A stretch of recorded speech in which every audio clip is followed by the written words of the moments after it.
അതേ ആൺകുട്ടികളെന്ന് പറഞ്ഞാൽ ആരാ? വീണ്ടും എന്റെ ചെറുപ്പക്കാരാ ഒരിക്കലൂടെ പറയട്ടെ, അല്ലാഹുവിന്റെ ഖുർആൻ ആൺകുട്ടികളെ പരിചയപ്പെടുത്തുകയാ. അർരിജാൽ, അതേ ആൺകുട്ടികളെന്ന് പറഞ്ഞാൽ ഖവ്വാമൂന അലൻ നിസാ ബിമാ ഫളലല്ലാഹു ബഅ്ദഹും അലാ ബഅദ്. അതേ ഭാര്യയുടെ ഉത്തരവാദിത്വം സന്തോഷത്തോടുകൂടി സ്വന്തമായി ഏറ്റെടുക്കുന്നവനാണ് ആൺകുട്ടി. അതല്ലാതെ ഭാര്യയുടെ ചെലവിൽ കഴിയുന്നവൻ ആൺകുട്ടിയല്ലടാ. ഭാര്യയുടെ ഉപ്പാന്റെ പണം കൊണ്ട് സുഖിക്കുന്നവൻ ആൺകുട്ടിയല്ലടാ. വബിമാ അൻഫഖൂ മിൻ അംവാലിഹിം വബിമാ അൻഫഖൂ മിൻ അംവാലിഹിം. അല്ലാഹു റബ്ബുൽ ഇസ്സത്ത് വ്യക്തമായി പറയുകയാ, സ്വന്തം അധ്വാനത്തിൽ ഒരു പെണ്ണിനെ പോറ്റി വളർത്തുന്നവനാരാ? സ്വന്തം ചോര വീരാക്കി ഒരു പെണ്ണിനെ പോറ്റി വളർത്തുന്നവനാരാ? അവനാ യഥാർത്ഥ ആൺകുട്ടി എന്ന് പറയുന്നത്. അവനാണടാ ആണത്തമുള്ളവനെന്ന് പറയുന്നത്. അതുകൊണ്ട് എന്റെ പ്രിയപ്പെട്ട യുവസമൂഹമേ, ഒരു സ്വസ്ഥമായ കുടുംബജീവിതം നിനക്ക് താല്പര്യമുണ്ടോ? നിന്റെ ജീവിതത്തിലേക്ക് കടന്നു വരുന്ന, നിന്റെ ഭാര്യയായി കടന്നു വരുന്ന നിന്റെ ഇണയായ പെൺകുട്ടിയുണ്ടല്ലോ, അവളുമായി സുന്ദരമായ മധുരകരമായ ഒരു ജീവിതം നിനക്ക് താല്പര്യമുണ്ടോ? എങ്കിൽ സമ്പത്തിന്റെ പിന്നാലെ പരക്കമ്പായല്ലേ ചെറുപ്പക്കാരാ? സൗന്ദര്യത്തിന്റെ പിന്നാലെ പരക്കമ്പായല്ലേ ചെറുപ്പക്കാരാ? റോഡരികിൽ വെച്ച് കണ്ട പരിചയത്തിൽ പൊന്നുമോനെ വിവാഹം നടത്തപ്പെടല്ലേ?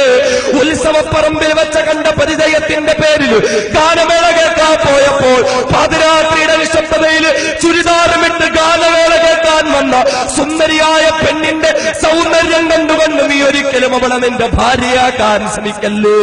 എങ്ങുമെത്താത്ത യൂണിഫോമും ഇട്ട് സ്കൂളിലേക്ക് പോയ പ്ലസ് ടുക്കാരിയുടെ സൗന്ദര്യം കണ്ടിട്ട് ആ സൗന്ദര്യം കണ്ട് അവളെ നീ നിന്റെ ഭാര്യയാക്കാൻ ശ്രമിക്കല്ലേ.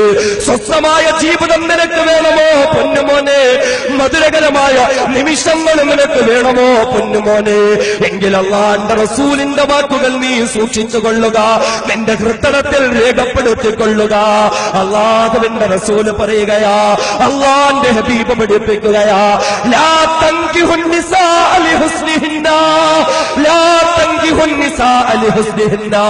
ഈ ചെറുപ്പക്കാരെ, സൗന്ദര്യത്തെ മാത്രം മാനദണ്ഡമാക്കി കല്യാണം കഴിക്കല്ലേ. തൊലിവെളുപ്പുള്ള പെണ്ണാണോ? മറ്റുള്ളവരുടെ മുന്നിൽ തനിക്ക് പ്രദർശിപ്പിക്കാൻ പറ്റിയ പെണ്ണാണോ? കല്യാണമൊക്കെ കഴിഞ്ഞ് ബോഡി ടൈറ്റ് ഫിറ്റ് ചുരിദാറും ഇട്ട് കൊടുത്തിട്ട് തന്റെ ബൈക്കിന്റെ പിന്നിൽ രണ്ടു വശത്തേക്കും കാലുകളും തൂക്കിയിട്ടിട്ട് നാണമില്ലാതെ തന്റെ ബൈക്കിന്റെ പിന്നിലിറത്തിയിട്ട് കൂട്ടുകാരുടെയും വീട്ടുകാരുടെയും നാട്ടുകാരുടെയും മുന്നിലൂടെ ഒരു തൊലിവെളുത്ത ചരക്കിനെ പോലെ കൊണ്ട് നടക്കാൻ സൗന്ദര്യത്തെ മാത്രം മാനദണ്ഡമാക്കി കല്യാണം കഴിക്കല്ലേ ചെറുപ്പക്കാരെ. വലാ തൻകിഹൂഹുന്ന അലാ അംവാലിഹിന്ന. സമ്പത്തിനെ മാത്രം മാനദണ്ഡമാക്കി കല്യാണം കഴിക്കല്ലേ. പെണ്ണിന്റെ ഉപ്പാന്റെ ബാങ്ക് ബാലൻസ് നോക്കി കല്യാണം കഴിക്കല്ലേ ചെറുപ്പക്കാരാ. അമ്പരതുമ്പിയായ കൊട്ടാര സമാനമായ രമ്യഹർമ്മങ്ങളെ നോക്കി കല്യാണം കഴിക്കല്ലേ ചെറുപ്പക്കാരാ. ചെറുപ്പക്കാരാ, നിനക്ക് മാറ്റമുണ്ടാകട്ടെ പൊന്നുമോനെ. അല്ലാഹുവിന്റെ ഹബീബ് പറയുകയാ, അങ്ങനെ സമ്പത്തിനെ മാനദണ്ഡമാക്കി കല്യാണം കഴിച്ചാൽ ആ സമ്പത്ത് കാരണം നാളെ നിന്റെ ഭാര്യ അഹങ്കാരിയായി മാറുമടാ. അവള് നിന്നെ ധിക്കരിക്കുന്നവളായി മാറുമടാ. അവള് നിന്നോട് അനുസരണക്കേട് കാട്ടുന്നവളായി മാറുമടാ. അതുകൊണ്ട് വലാ തൻകിഹൂഹുന്ന അലാ അംവാലിഹിന്ന. സമ്പത്തിനെ മാനദണ്ഡമാക്കി കല്യാണം കഴിക്കല്ലേ. പിന്നെയോ പൊന്നുമക്കളെ, പ്രധാനപ്പെട്ട മാനദണ്ഡമേതാ? അല്ലാഹുവിന്റെ ഹബീബ് തന്നെ പറയുന്നു, ഫൻകിഹൂഹുന്ന അലദ്ദീൻ. ദീനിനെ മാനദണ്ഡമാക്കി കല്യാണം കഴിക്കടാ. നിസ്കാരമുള്ള പെണ്ണാണോ? ഖുർആൻ ഓതുന്ന പെണ്ണാണോ? സ്വലാത്ത് ചൊല്ലുന്ന പെണ്ണാണോ? ദിക്റ് ചൊല്ലുന്ന പെണ്ണാണോ? പർദയുള്ള പെണ്ണാണോ? എന്റെ ഉമ്മയും ഉപ്പയും ശുശ്രൂഷിക്കാൻ പറ്റുന്ന പെണ്ണാണോ? എന്നെ അനുസരിക്കുന്ന പെണ്ണാണോ? ഫൻകിഹൂഹുന്ന അലദ്ദീൻ. ദീനിനെ മാനദണ്ഡമാക്കി കല്യാണം കഴിക്കടാ. ദീനിനെ മാനദണ്ഡമാക്കി നിന്റെ ഇണയെ നീ തെരഞ്ഞെടുത്തുകൊള്ളടാ. ഫലഅമതുൻ സൗദാഉ ഖർമാ.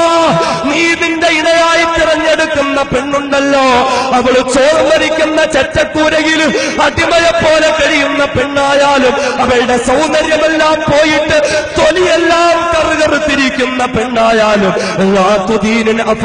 അവളിൽ ദീനെന്ന സൗന്ദര്യമുണ്ടോ, അവളിൽ ദീനെന്ന സൗരഭ്യമുണ്ടോ, അവളിൽ സൽസ്വഭാവമെന്ന സമ്പാദ്യമുണ്ടോ, അവളാടടാ നിന്റെ കുടുംബ ജീവിതത്തില് ഏറ്റവും അനുയോജ്യയായ പെണ്ണ്.